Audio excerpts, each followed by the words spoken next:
I'm here in the city of Boston, one of the host cities for the 2026 FIFA World Cup. Countries for a while now has kind of talked shit about America, but now that they've gotten their feet wet here, a lot of them have changed their mind. And so that is what I'm here to do today, is to ask the tourists who are here for the World Cup their opinion on America. I've interviewed people from Iraq, I've interviewed people from Norway and from Scotland. I've tried to get people from Morocco, but I got turned down from all the interviews because they were kind of self-conscious about their English, saying it's not very good and I probably wouldn't understand them. Funny they say that, and then the country of Scotland is here. Been any culture shocks that you really liked since coming to America that you wish you could bring home back to Scotland?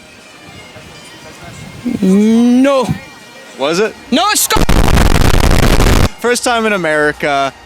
What are your first thoughts when you came here? We're surprised at the scale of the place. Some of the buildings feel enormous.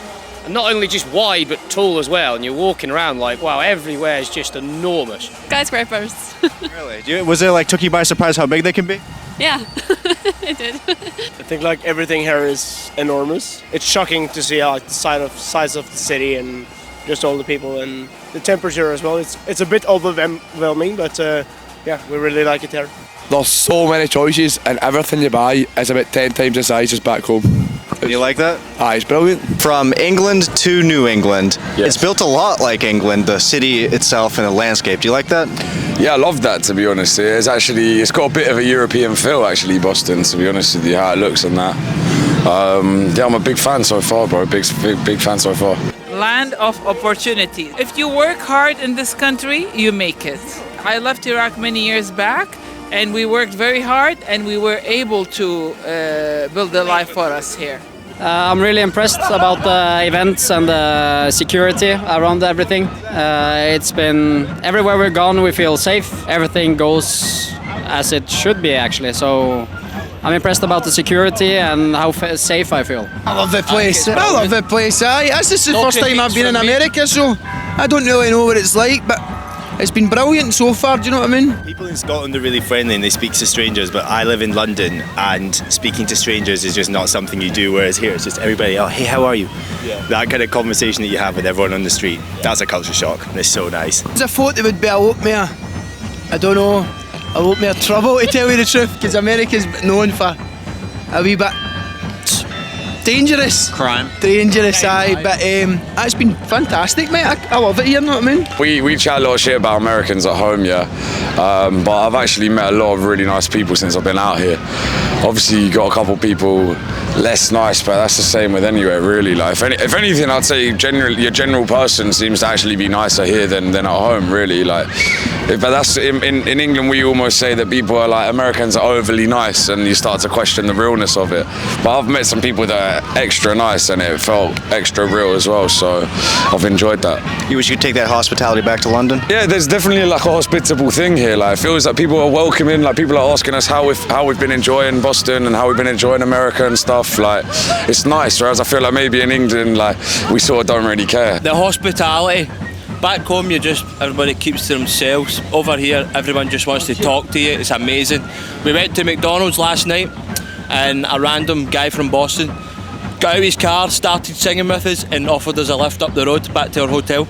Amazing. America obviously gets a bad rep for all sorts of different reasons, but I do think the way you guys treat newcomers, especially Scots, is really, really something other people can learn from. It's such a nice way to make you feel welcome. You instantly feel at home, and you actually feel more than at home. You feel wanted and like desired. I think it's lovely. Yeah. Treat everyone the way you treat the Scots who are in Boston. Yeah. Don't just reserve it for people coming here to like party for the World Cup from Scotland. Everyone should have that. What makes America great? The people. What about them? Friendly, hardworking, welcoming. You've been a lot more friendly and happy than I would have thought. I didn't know what to expect coming here, but like I just thought like everything's been so much nicer than I thought. I love it. We've had the friendliest welcome you can imagine. I feel like the people here really love us and we love them back. People are very social. I feel everyone just comes up to you and talks. If you have a Norway jersey, they come up to you and ask about the game, and in Norway people don't usually do that. So that's very nice. People are very friendly so far, so only positives from the first 24 hours. I also love that people talk, and I really They always want to help us when we ask them questions, and yeah, we like that. Las personas, hay muchas oportunidades, la gente ha acogido específicamente aquí en Boston y Massachusetts a los inmigrantes, para crecer, para tener varias oportunidades y sobre todo en la Copa del Mundo. The way Americans talk about welcoming us Scottish people, especially in Boston, because it's such a British heritage and Irish heritage. I love the way people feel the connection with Scotland and just through heritage and just through ancestors and relatives. Oh, we've had a ball here so far. It's been great, honestly. We've been out on boat tours, we've been in all the bars, we've had fun with all the different fans as well. It's been good. It's been fantastic atmosphere here so far. Had a great party last night. Scotland fans, Norwegian fans. It's been a blast. Another culture shock as well, by the way, is obviously you guys have got guns and that. That's obviously one thing. Knowing that guys could have a gun on them is definitely a bit of a culture shock. Can't I believe you don't have roundabouts? That's terrible. In Scotland, there is roundabouts everywhere. Not as many traffic lights. And the jaywalking, we've been jaywalking all day. Too long in the green, man. Probably a Cybertruck.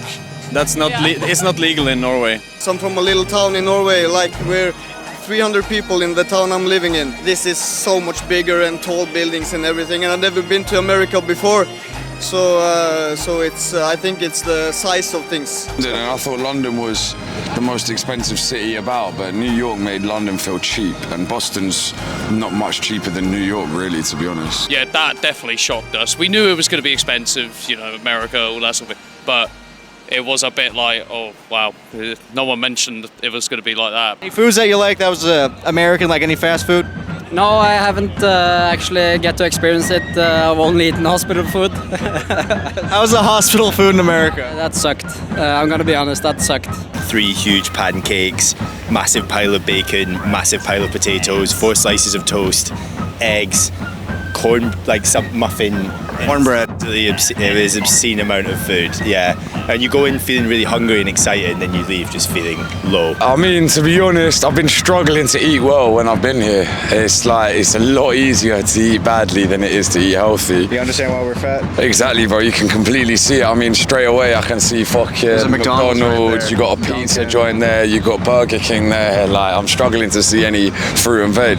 I'd say the pizza slice is just the sheer scale and yeah, it's so different from what we've got back home. So tasty. Man, I love pizza. Is the beer okay here? Yeah, when they don't run out of it. What do you think of the alcohol here? I actually think it's a lot better than you think.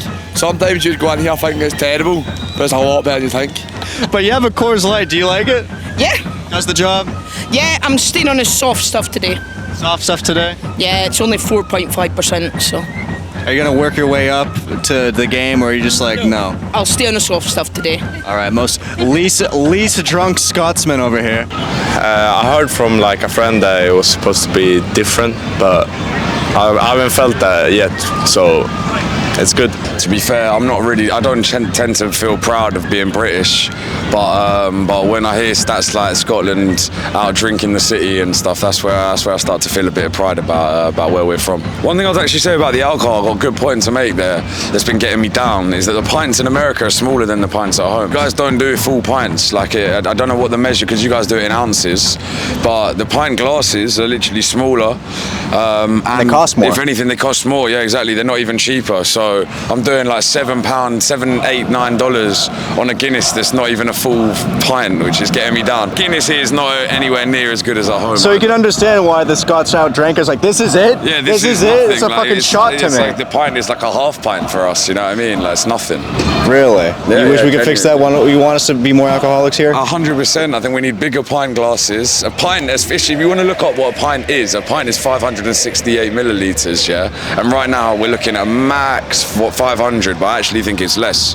Whatever it is 16 ounces or some shit, but yeah, basically I think we need to up the drinking game here. Get the bigger glasses is where to start with that first of all, and then I think once you got the bigger glasses you can build from there. What is something that you guys think should change in America? Obviously healthcare for you. Yeah, healthcare, obviously. That was awful. I'm very free healthcare for everyone. All right. I mean, the way we eat, you'd think we'd have free healthcare. It's fucking awful. we were really surprised at how underprepared some of the cities and the places were to have football supporters in. As Europeans, we're very used to going, I don't know what the street is, the bar with Hennessy's on, all that kind of, we thought it was quite a main strip. And we turned up there the night before the game, and pretty much all the outdoor area for drinking and food is shut, and you've got 30,000 Scottish people there wanting to have a drink, wanting to buy food. And I didn't feel that they were particularly geared up to have European football guests. See, the drinking, why is it 21? Like, you can go and buy a gun when you're younger, but you need to go to shopping with 21 to buy a drink and a vape. Stupid. Should be 13. It should be 13, aye. Maybe get more into this, and also like I think the American sports like basketball and NBA and stuff, like it's like too especially like when we're at sports bar, there are like 40 screens, and it feels like it's just like short attention span. Like football game is like I like the critique I hear from Americans on football is that it's like too slow and stuff, but then they watch baseball. Yeah, exactly. A lot of questions they've talked about how we call football, American football. I don't care. I can't even say the S word. It's football. Football and football you only. Kick it around, we don't throw footballs here in Scotland. If you could switch it to a different name, our American football, would you want to call it soccer? No. American football, what would I call it? Fetch. Throw a bit of fetch. Fetch. You should start singing more at sporting events. You need to make atmosphere, that's right. That's one thing that you need to change. You need to make atmosphere at football games. Us Americans, we don't really do chants, but you guys just are on cue. How do they start and how do they go? You just kind of feel it in your soul, and then you just start fucking belting the tunes out. Chants for every player, every team, every player's wife and girlfriend, you know what I mean? Like, they've got it all there. There's a lot of detail going into that. This generation, my dad and his friends here, and they're in their mid-50s, so they learnt off someone that learnt off someone, and these songs kind of get passed down father to son through generations, and it's really easy now. YouTube, there's plenty of clips, I'm sure, from Fenway Park this week of Scotland fans singing the national anthem and a few other kind of chants like that. So that's how it spreads, I think. Jibe guys, jibe! Jibe guys, jibe! Jibe the goal, jibe! No Scotland, no party! No Scotland, no party! One thing as American fans that we realize with European fans is they're so much more passionate. Just the chants that come off the top of the dome, that goes throughout the whole stadium. Now that we've seen that in NFL stadiums across all of America, what do you think it has to take for us Americans to reach that level where there's just chants amongst all fans like that and just way more passion? What do you think the league and fans have to do to be able to achieve that? That's a really good question, because I've witnessed this. We did the international tour for St. Jude back in 24, and I went and I saw when Real Madrid won. We went into their celebrate in their stadium in the Bernabeu. It was and they was so loud, and it was the loudest stadium I've ever been in. I feel like football needs to be viewed more as an active participant, right? And it's hey, when you come to the game, where it's not just sit and watch these amazing players and watch this amazing game, but it's no, it's something that you actively participate in, because there is some that's just from my reference point, professional wrestling. You look, overseas fans are insane, right? But we have some great crowds here in the state, like you have it in Chicago and Philadelphia. So I feel like it's already there. It's just maybe the perception needs to change about what you're supposed to do at a football game. The polarization you have here, I don't really understand it. Why are you so divided politically? Crazy from the left to the right. Just meet in the middle and make an agreement. It's not that hard. The media might portray what America is in their country, but is there something different that now that you've lived here that maybe not be true? Yeah, in America. I would say definitely don't believe the media. The people are great, the environment's great. Whatever the government does is completely different from whatever the people do. The food, the environment, just exploring in America is an adventure in itself. Compared to just watching the news. If you watch the news, you'll probably end up hating everybody around the world anyway. So. Thanks for putting on a show for the World Cup and that. I think it's been nice. I've enjoyed the Americans that I've met, and yeah, hopefully I'll be back soon, innit? In Europe and in Norway, through the media, we only get the extremes of the USA.